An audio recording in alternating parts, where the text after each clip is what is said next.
Hare Krishna. Hare Krishna, Maharaj. I took your advice. I rebooted. Everything becomes all right. We need rebooting quite often in our life. Go off here and there. You should simply reboot persistently in a determined fashion. We need reboot or not? Yeah. So many clusters of so many other types of viruses and impediments, all of them impede you. But throw everything away and reboot it. Bhagavad Gita is rebooting. You read Bhagavad Gita every day, it's rebooting. It is mentioned there in the introduction to Bhagavad Gita. Right? Like taking a bath, it purifies you. Okay? So thank you very much for being patient and waiting for me to reboot and come. We need to do that quite often when our partners, our people, our co-mates sometimes need rebooting, and we have to be patiently waiting for them to reboot. And that is indeed a great service. Okay. Fine. And I should say in advance, happy Diwali to all of you. I know this is festival season and everybody is very busy, filled with festive atmosphere.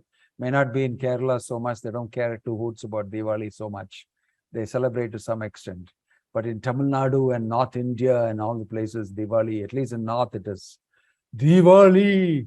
And, you know, all the laborers live here 2 weeks before Diwali. In that. So what's happened? It's 2 weeks more for Diwali. Well, what do you mean? We have to go right away now.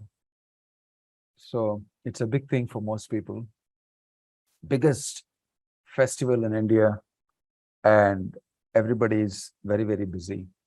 So I thought I'll wish you in advance happy Diwali. Remember Lord Krishna.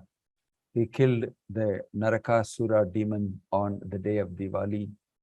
And Diwali is also celebrated in the return of Lord Ramachandra to Ayodhya. A festival of lamps was there, welcoming Lord Ramachandra back to Ayodhya after he finished with Ravana and he came back in the Pushpaka Vimana. Shri Ramachandra Bhagavan ki Jai. Yes, thank you. I think we are doing the 12th chapter, and this will be the last session on 12th chapter. Should I like to chant the 12th chapter? It'll take just 4-5 minutes. Please open your 12th chapter with you. It's a sweet, beautiful, nice chanting. And I want to tell you that Gita Jayanti is very close by. It's on December 3rd, the birthday of Gita. That is the day when Krishna spoke to Arjuna, the Bhagavad Gita, on December 3rd. So chapter 12, devotional service, from text 1 onwards.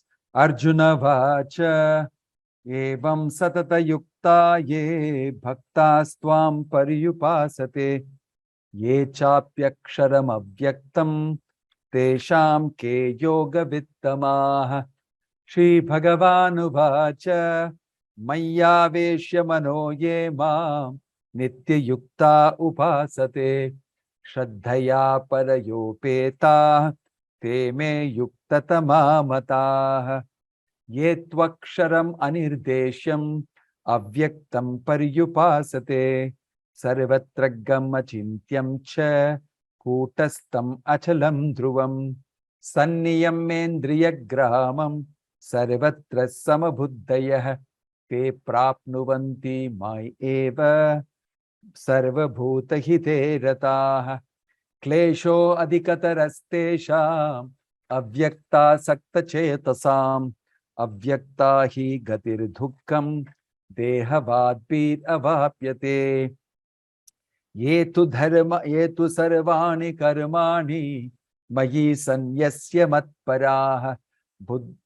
ananyaneva yogena mam dhyayanta upasate Teshamaham samudharta mrityu samsara sagarat bhavamina chirat partha maya veshita chetasam mayeva mana adhatsva mahi buddhim niveshaya nivasishyasi mayeva ata urdhvam na samshayah ata chittam samadhatum Nashaknoshi mayi stiram Abhyasa yogena tato mamichhaptum dhananjaya. Abhyasapya samartosi matkarma paramo bhava. Madartham api karmani kurvan siddhim avapsyasi. Ataitat apyashaktosi kartum madhyogam ashritah sarvakarma phalatyagam tatak kuru yatatmavan. Shreyo hi jnanam abhyasat jnanat dhyanam vishishyate dhyanat karma phalatyaga tyagat shantir anantaram. Adveshta sarva bhutanam maitrah karuna eva cha nirmamo nirahankaraha samadhukka sukha kshami santushta satatam yogi yatatma drida nischayah mayyarpita mano buddhir yomad bhaktas same priyah yasmano dvijate loko lokano dvijate chayah harsha bhayodvegair mukto yah sacha me priyah anapeksha suchiri daksha udasino gatavyatah sarvarambha parityagi yo mad bhaktah same priyah yo na khrishyati na dveshti na shochati na kankshati subha shubha parityagi bhaktiman yah same priyah samashatrau cha mitre cha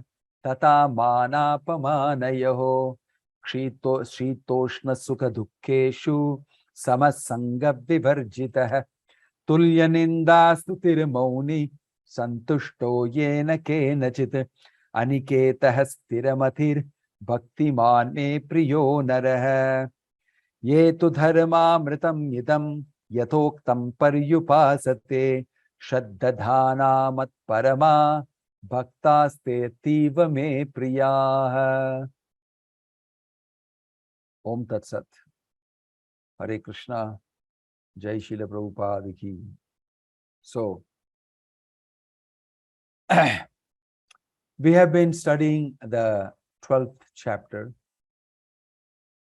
of the Bhagavad Gita, and we have seen amazingly how Krishna is glorifying his devotee and glorifying devotional service repeatedly.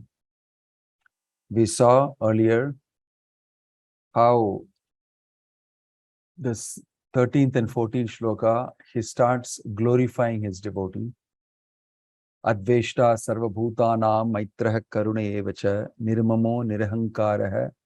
In this way, and before that we saw many other wonderful quotes from Srila Prabhupada.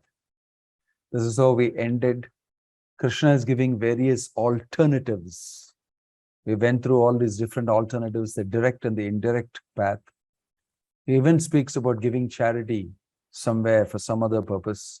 And if we can slowly climb on that and get purified, we can land up doing Mayeva Manaha Tatsva Mayi Buddhim Niveshaya, that type of fixing your mind and intelligence on Krishna. Right. So now that Krishna has explained those various alternatives, he explains about the greatness of his devotee. He explains about the wonderful qualities of his devotee. Why his devotee is so dear to him? Because the devotee has such nice qualities. Here we can see that in the 12th and 13th shloka, Maitra Karuna Evacha. Maitra, Mitra means friend. Karuna means he is very merciful and he is friendly. Mitra means friendly. One who is not envious but is a kind friend to all living entities. See, these are all very important things for us to know. These are qualities. One who is not envious but is a kind friend to all living entities, who does not think himself a proprietor and is free from false ego, who is equal in both happiness and distress, who is tolerant, always satisfied, self-controlled, and engaged in devotional service with determination, his mind and intelligence fixed on me, Such a devotee of mine is very dear to me. So Prabhupada comments on this word about not being envious. A very brilliant quote, and very open and very frank, as Prabhupada always is. He's saying here, what's the meaning of non-enviousness? Anjana, can you read that? Hare Krishna Maharaj. Yeah.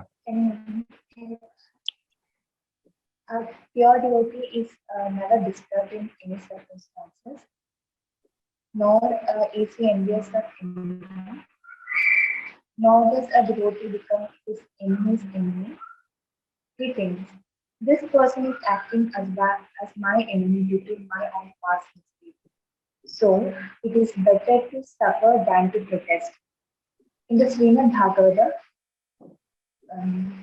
Canto 14, chapter 8, sloka, it is stated, Tattena kantam susamikshtamano gunjana evatma pitam vipakam. Whenever a devotee is in distress or has fallen into difficulty, he thinks that it is the Lord's mercy upon him. He thinks, thanks to my past mistakes, I should suffer far, far greater than I am suffering now. So it is by the mercy of the Supreme Lord that I am not getting all the punishment and due. I am just getting a little by the mercy of the Supreme Personality of Godhead. Srila Prabhupada Bhakti, Bhagavad Gita, chapter 12, 14. So thank you, Anjana. This is such a poignant mention here. Prabhupada is saying this is the high quality of a devotee. If a devotee is attacked in some way, he thinks, I must have done something to this person in my past life.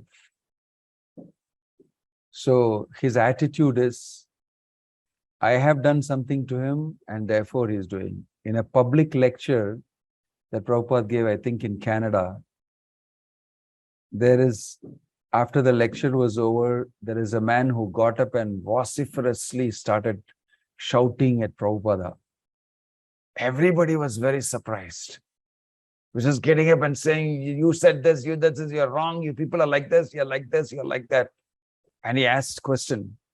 And then he is starting to yell. Everybody was amazed that he's able to speak like this to Prabhupada. Prabhupada was very quiet and calm. After that was over, he paused a little bit and the man sat down. And then he shifted and asked any other question. And then he went ahead. He didn't say anything to that person. He didn't say anything to that person. And then he went ahead with the program, and then everybody became a little sober. But he answered other questions, everything, very soberly.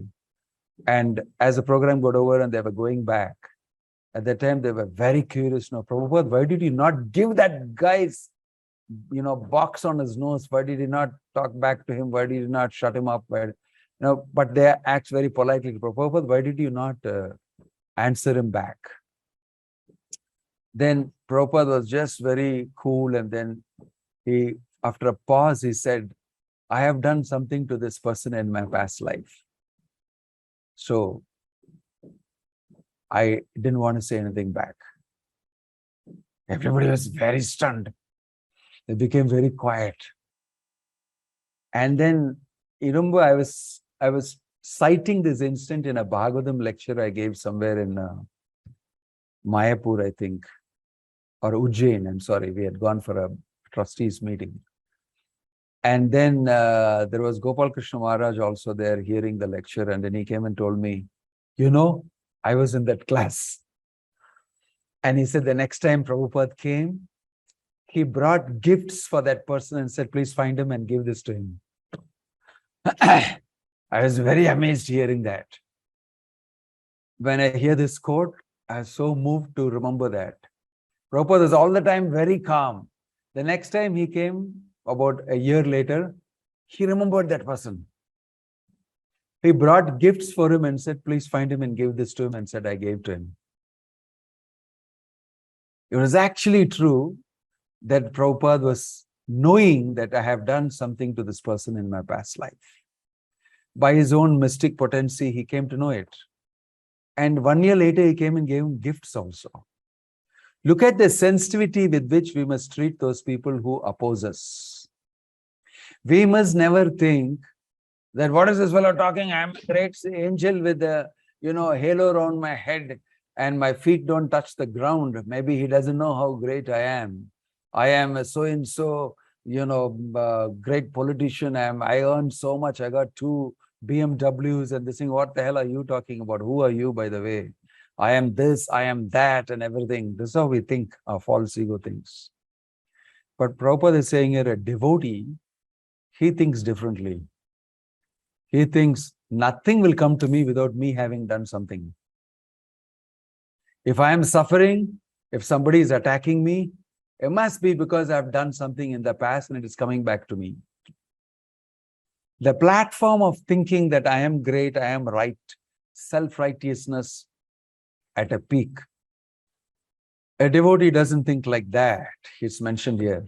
Adveshta sarvabhutanam maitraha karuna evacha nirmama nirahankaraha nirahankaraha samadukka kshuka kshami. So, very poignant statements here. Krishna is praising his devotee. And he'll be so dependent on me, anything bad happens to also, he'll just not react. He will always consider himself very humbly to be the person who deserves it. Right?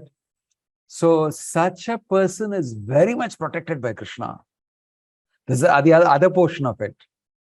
Krishna will not allow something to happen to this person so easily. He'll be carefully protecting him because he's very dependent only on Krishna. You must understand the mechanics here. Very important for us to know that these are all not ordinary subject matters. These are some things that we should very carefully learn, because Krishna is saying this about his devotee. And here is a pure devotee, Bhaktivedanta Swami Prabhupada, telling us exactly what he means. Because in his life, he is like that. He did this. This is real. In his Leelamrita, it is mentioned he did this. Or you can see it in some other written form. And he's quoting from the Bhagavatam, Tatte anukampam susamikshamanaha. Kshama susamikshamanaha. Highly tolerant. This thing is coming because I deserve it from the past. Tadvag vabubir vidadhan namaste jiveta muktipade sadaya bhak. That shloka goes. With his words, with his body, with his mind, in spite of all these things, he continues to render service. And in this way, he's purchased the Lord and his mercy. It becomes rightfully his claim to get the Lord's mercy, it's mentioned. So you can understand the attitude of a devotee. And that's what Krishna is glorifying. And another statement Prabhupada is making here is that if I am suffering, it must be because of my past misdeeds. Actually, Krishna has lessened it to a great extent. I should be suffering far more. Mostly people, when they suffer, that I'm chanting Hare Krishna, I'm a devotee, I read Bhagavad Gita, why is this happening to me? It's an immediate, because we connect these two things together. Am I not a devotee? Why is this? Why is Krishna doing this to me? Actually, it's great arrogance to think that because I'm doing a little devotional service of chanting Hare Krishna, I should get something in return. And the subtle return policy that we think is, don't you dare trouble me materially in any way. I'll stop chanting, I'll stop being a devotee, okay? It's a subtle understanding in the backside. And this means he's a very weak devotee. If you shake him a little bit, if there's a raindrop falling on his nose, he may stop chanting Hare Krishna. Oh, why did this happen to me? It's very bad. You know, we tend to blame Krishna. We don't know anybody else to blame. We look up and blame Krishna. But anything that happens to us, actually, there's no connection between your devotional service and your karma, really speaking. Karma will be able to be tolerated by you because of the fact that you're a devotee, That's how karma will not affect you. It's like an anesthesia. Although you're being cut by the doctor and a surgery is being performed, you don't feel it. It's not that it's not happening. The karma is happening, is affecting, but I mean, is taking place, but it's not affecting you. It's like the surgery is going on, but you're smiling and maybe you don't feel it because it's all numb. So Krishna numbs you to getting affected. So it's not that it's not happening. That is the way you become free from karma. Because nobody is free from karma, actually speaking. So the person thinks, if at all I'm getting affected, it's because Krishna has toned it down for me. So that's the feeling. I thought this is a very nice quote for you to examine it. Similarly, here's another quote from that sloka's purport. Please read, Dr. Sandhya.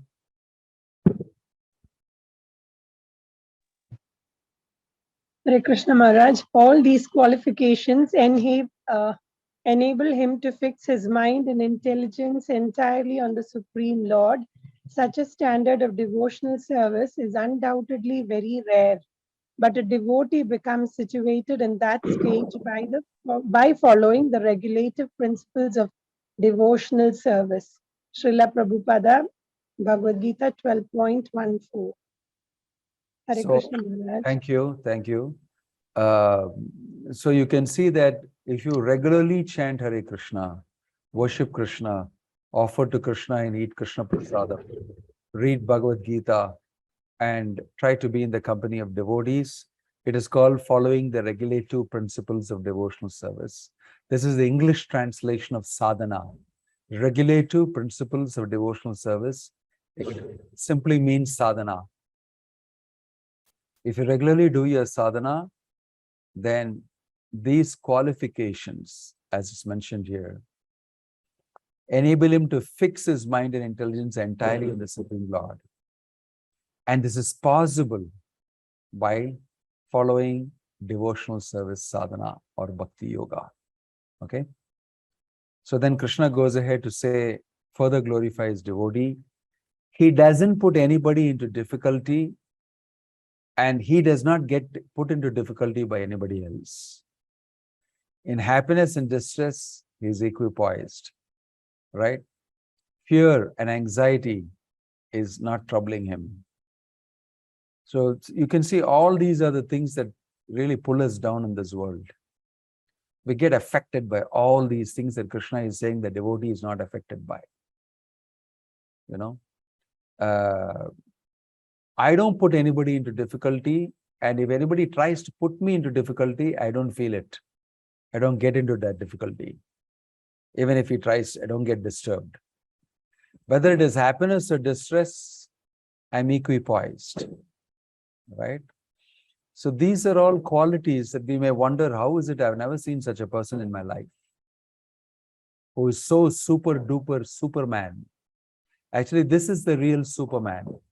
Superman is not the guy whom you see who's physically great and he soars through the sky with his cape flying, his red cape flying and a big S written on his chest. Tell me what you want and I'll do it for you because I am physically very strong. Actually, you may be physically very strong. Most people who are physically very strong are mentally very weak. I've seen this. The reason why they go to the gym and make themselves strong is internally they are weak. They want to show everybody, look at me, I'm pretty strong, don't come near me. But actually, if you go very near these guys and box them on the nose, you may most probably get mentally affected. I've seen that. One thing I've seen that all the villains, guys who are really committing murder, thieving and all that, are thin guys. They're not really very fat at all. They're not even normal, they're below normal. This is something that I've observed. They look thin and they are very strong inside. They can kill a guy, they can actually, ruthlessly do things. In order to do these things, you have to be very tough inside. You have no emotion and feeling. to drive a knife inside somebody's heart and twiggle it and make sure he is dead, and then drop him down and feel his pulse, and then get out quietly, wiping the knife away somewhere and disappear from there. And there are guys who are hired killers. They go around killing. They're not really very strong, deadly guys with a good body and all that. So what I'm trying to say is that real Superman is a person who's got these qualities. He's not only tough mentally, like I told you about the murderer, he's much, much beyond that. He's spiritually awakened fully. From his spiritual self, he controls his lower self. Right? That is real control. That's real control. Real Superman is being described by Krishna here. Is very focused, is very much in equanimity, is very balanced, and nothing in the material world really affects him. You can't affect him in any way. You can try your best to do something to him. He just ducks. He navigates his way very carefully. Doesn't get involved anywhere with anybody. That's what's mentioned. I've got nothing to do with this world. I don't want to rub on anybody. And if you try to rub on me, I don't feel it. I don't feel it. Actually, such type of people, nobody likes. I want to kill such a person and exterminate him from the surface of the globe. Because he is very strong inside. I can become very envious of such a person. Because people ask me sometimes, I lead a kirtan and then there's a class and then I'm happily talking to people. They come and ask me always, why are you happy? How are you happy? I said, I did kirtan, I did a remembrance of Krishna by teaching you Bhagavad Gita, and I ate prasadam, and it's 9 o'clock. Wonderful devotees around me, and that makes me very happy. Right? That makes me very happy. Many times materialistic people are watching you very closely. You really are happy? My gosh, how is it that you're happy? You don't have money. I remember one, I think I told you this earlier, one lady in my much early days when I just joined the movement, I came here and I was going to many important people's houses and telling them, join the Gita class on Sunday evenings. I'm giving a Gita class, please come and all that. I'm going, inviting people. And so there's a very nice lady, newly married couple. And I knew her husband before, we were friends. So he's a North Indian, and then he invited us home. My wife very much wants to see you, Swamiji, please come home. And so I went to meet, and then she had prepared this, that, sweets and fruits and everything. And then she said, as we were eating it, the fruits and all that, she was watching very carefully and she was talking to her husband something.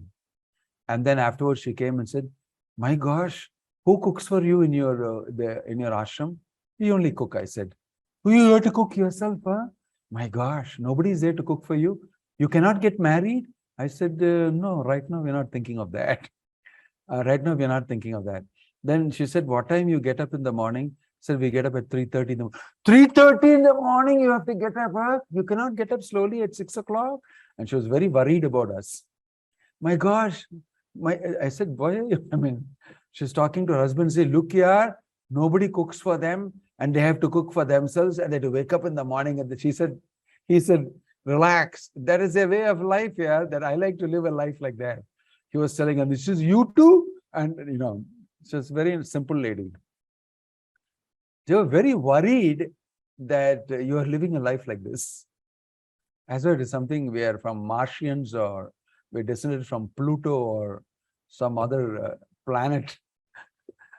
The way you think that some of the practices that Krishna consciousness is you become normalized and you do it normally. And you know that these are the things that people do. So internally, a person actually starts enjoying the sadhana. And he actually starts getting internal confidence and strength. This is one of the most important things a person feels.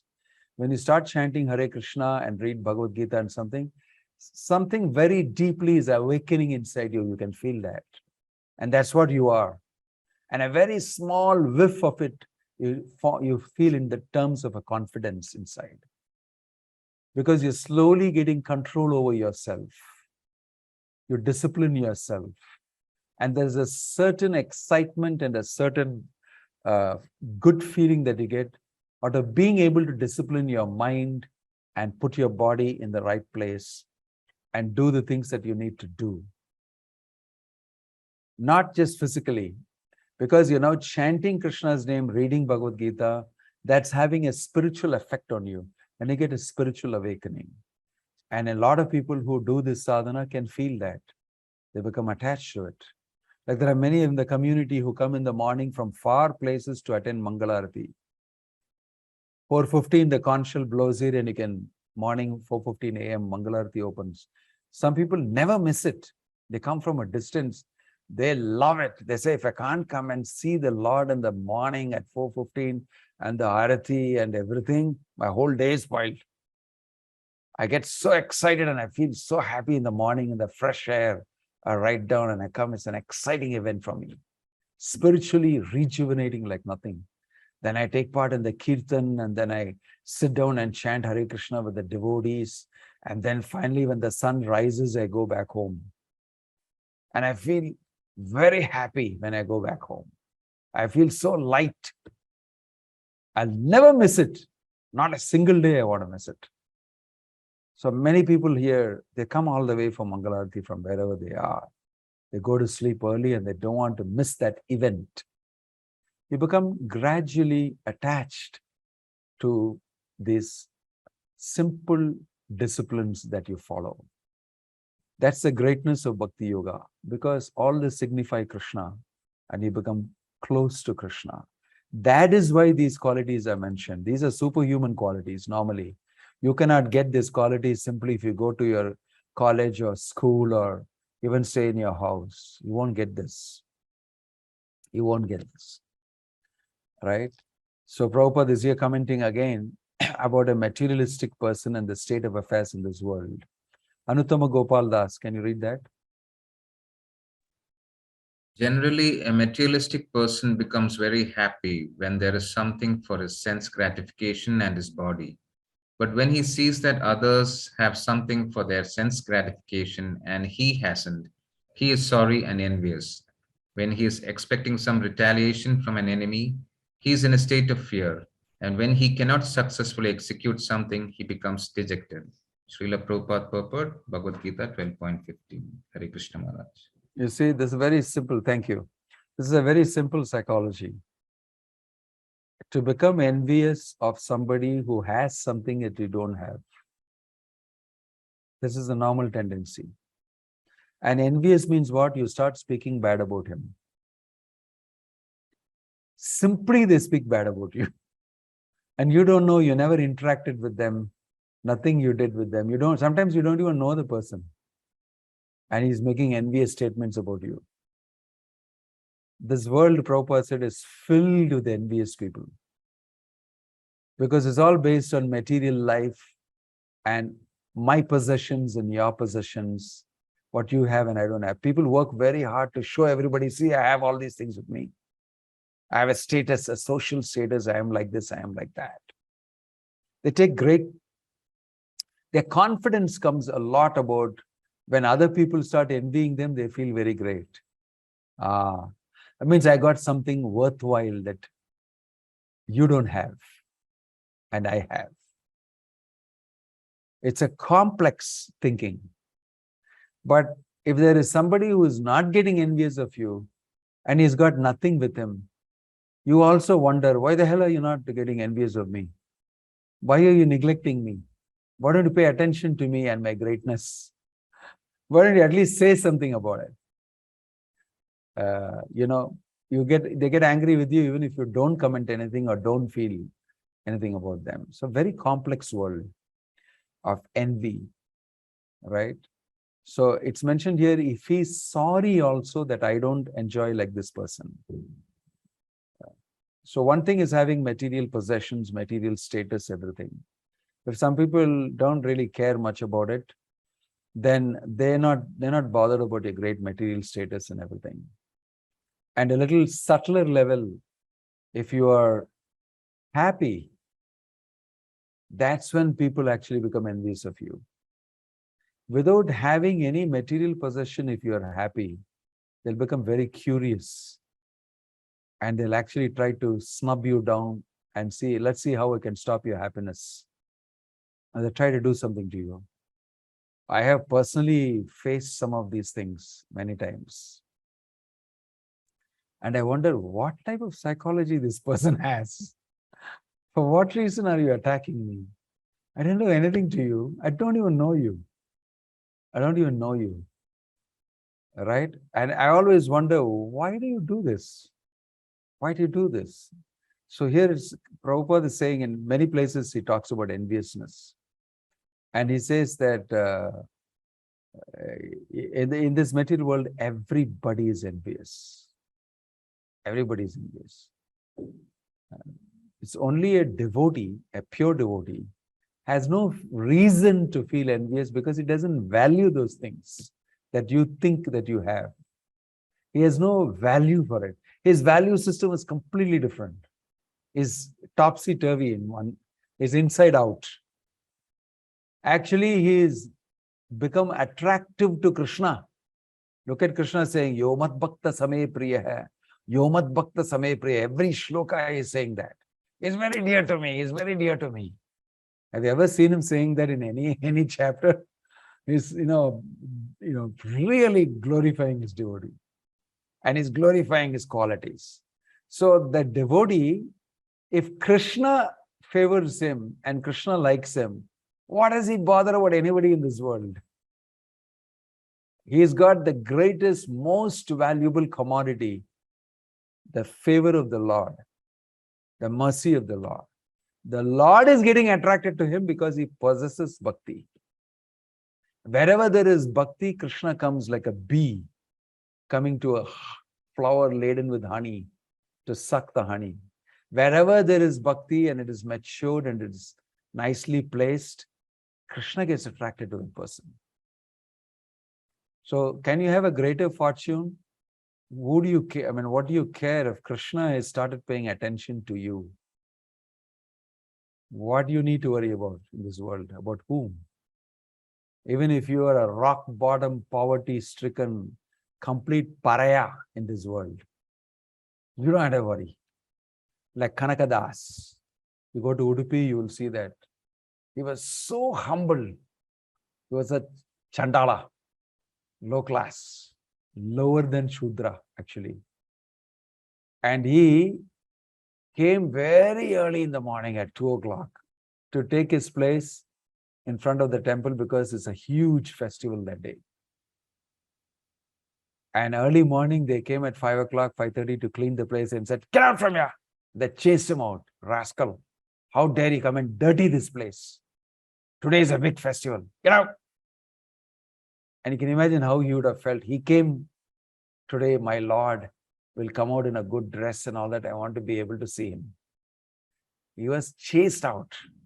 And everywhere he went, they chased him. So he went to behind the temple where nobody was there. Because everybody is getting dressed and everything ready and coming to the front of the temple. He was the only person behind in the garbage and everything. And he cried. He started crying. And he said, "I alone cannot see you today. What a sinful person I must be. What sinful activity I must have committed." And with great feeling, he started singing the glory of the Lord. Not condemning the Lord or anything, but condemning himself for being in such a sinful situation that I'm not able to witness you today. Everybody will see you except me. And he was just singing.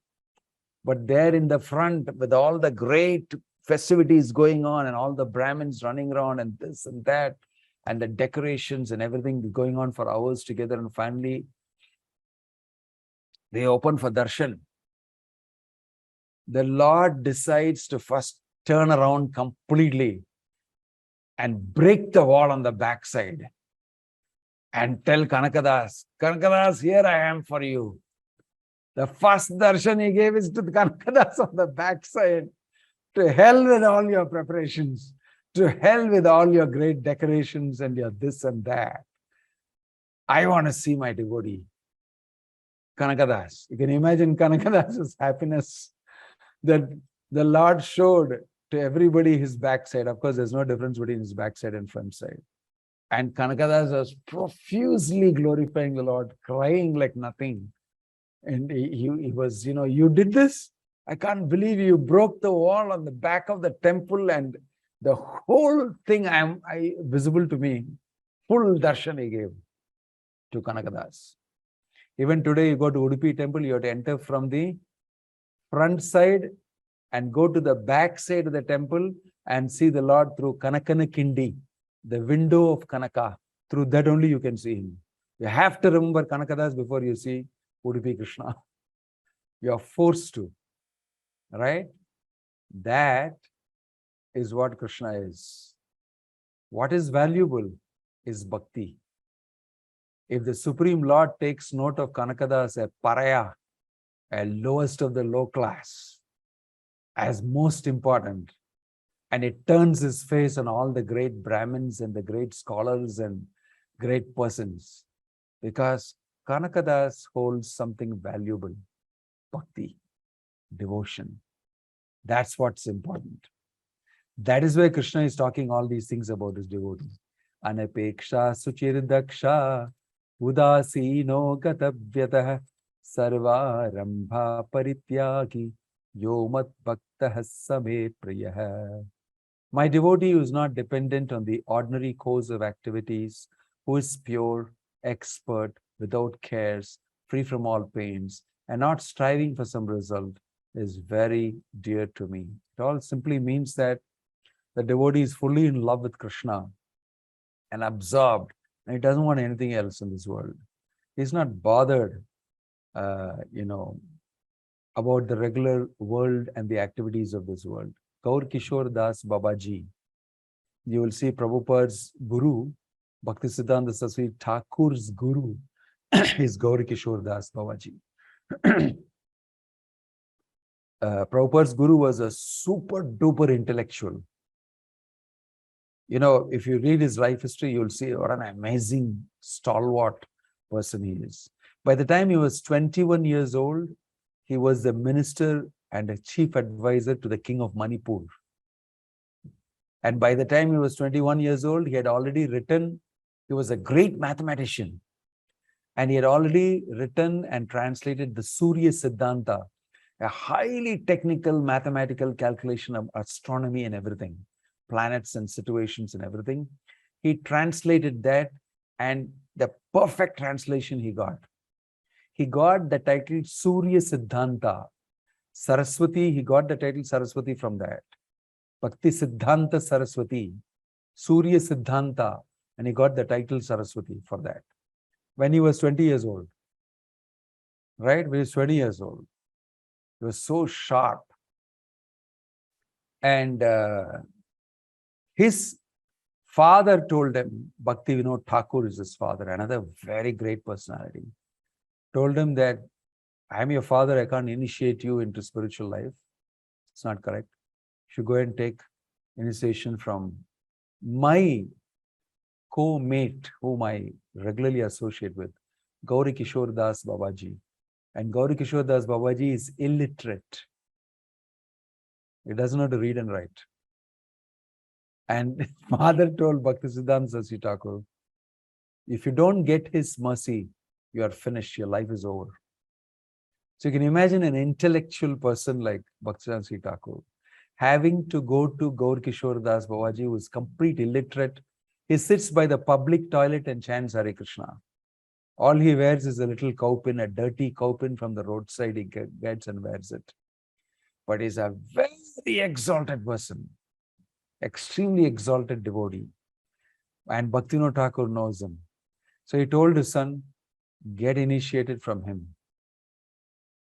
And then he goes to get and asks him. Gaur Kishore Das Babaji runs away and tells him that I am not qualified to initiate you. I'm just an illiterate fellow. Why is he saying? Your father is simply sending him to, no, don't listen, forget it. Get away from me. Don't ever come back to me. He just bluntly told him, get away, don't come to me. I am not a person who can initiate you. He went and told his father, and his father immediately told him, I think you are very proud of yourself, that you come back to me and say this. If you don't get his mercy, you can forget any improvement in your life. So it's mentioned that Bhakti Thakur was very determined.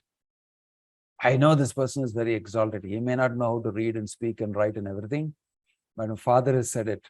So he went and accosted him on a small bridge in the waters. If you don't initiate me, I'm going to jump here now and give up my life. Because I have no use of my life anyway. My father has said, if you cannot, my life is finished. So say no, and I jump and give up my life. He went and told him like that. And he was ready to do it. He said, I will do it. Say no to me, and I'm jumping inside. So Gaur Kishore Das Babaji saw, this person is very determined. He said, yes, I'll initiate you. I was the only disciple. Only this person. Of course, there was one more disciple who was not very significant. This is the nature of bhakti. It is never calculated.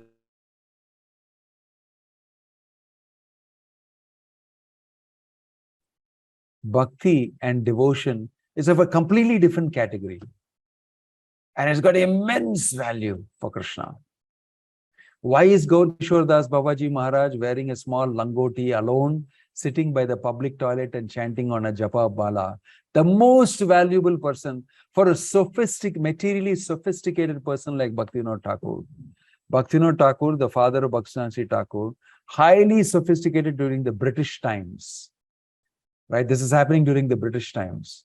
And he's a magistrate. He was the only Indian magistrate. Everybody else was an Englishman. You can imagine. And he is telling his son, that's the person for you. Very high class living, earning a lot, Bhaktivinoda Thakur. But he goes and sees this person and gets his association. See, you know where value is. Value is not in my money, in my earning. I may be doing that because I have good karma maybe. But for me, what is valuable is the association of Gaur Kishore Das Babaji Maharaj, who sits by the public toilet and who has nothing, no material possession, but just a langoti. He is the most valuable person and association for me. Can you see how things are different? So through these shlokas, Krishna is actually trying to tell us that this is valuable. Bhakti is valuable. Devotional service is valuable. A person who possesses them is of highest value to me. This is what he's trying to convey. And so all these qualities he's speaking about, materially we may think, oh, I am also like that a little bit and all that. It's not that. These are all spiritual qualities. So if you read this, you'll get to know. Satya Hiridisai. Satya, can you read this? Yes, Maharaj. One who wants to be recognized as a devotee should develop the good qualifications. Of course, he does not extraneously endeavor to acquire these qualifications, but engagement in Krishna consciousness and devotional service automatically helps him develop them. Srila Prabhupada, Bhagavad Gita, chapter 12, text 19. Yeah. If you perform this sadhana, these qualities will come automatically, gradually in a devotee. He doesn't work for each one of these separately. Yasyasti bhaktir bhagavati akinchana sarver gunais tatra samasate suraha harab abhaktasya kuto mahat guna manorate nasati dhavato bhahi. Prabhupada quotes a shloka in that purport from the Bhagavat, that harav abhaktasya kuto mahat guna. A person who is not a devotee of Krishna, abhakta, what good quality can he have? Manorathe asati. He drives the chariot of the mind in the asat, in the unreal. Dhavato bahi is running around there. What good quality can he have? Right? So Krishna is talking about his devotee who's got all good qualities, highly valuable, highly worth emulating, possessing, and following. So these qualities will come to everyone who is practicing bhakti with sincerity, with a little sincerity, and he wants to actually progress. This is what is real evolution in consciousness. And we should all aspire for that type of qualification, to be a perfect human being, to be a pure devotee, and to live the richest class of living internally. Doesn't matter what you are externally, that's going to happen as per your karma. But you have always the right to expand your wealth internally. And such person is a beautiful person, is beautiful inside. He's so beautiful inside that Krishna gets attracted to him. Yo mat bhakta same priya hai. Very dear to me. And he's not saying he's very dear to me because he drives a BMW. He's very dear to me because he's got all the money in the world. He's very dear to me because he has got such a title as a president of a country or a prime minister of a country. He's very dear to me because she's Miss India. None of these things he's mentioning. And all these are the things that we value. Not an iota of any of these things, but for completely different reasons. See, the value system is so different. Who a human being should be, to be of value. The world looks at something else of value. It's not really valuable. Money is not at all valuable, but it's got great value in this world. Everybody is working hard day in and day out to make money. But if we work hard to make bhakti, you will become valuable to Krishna. Think about this very carefully, and wish you all a very happy Diwali. Any question or comment?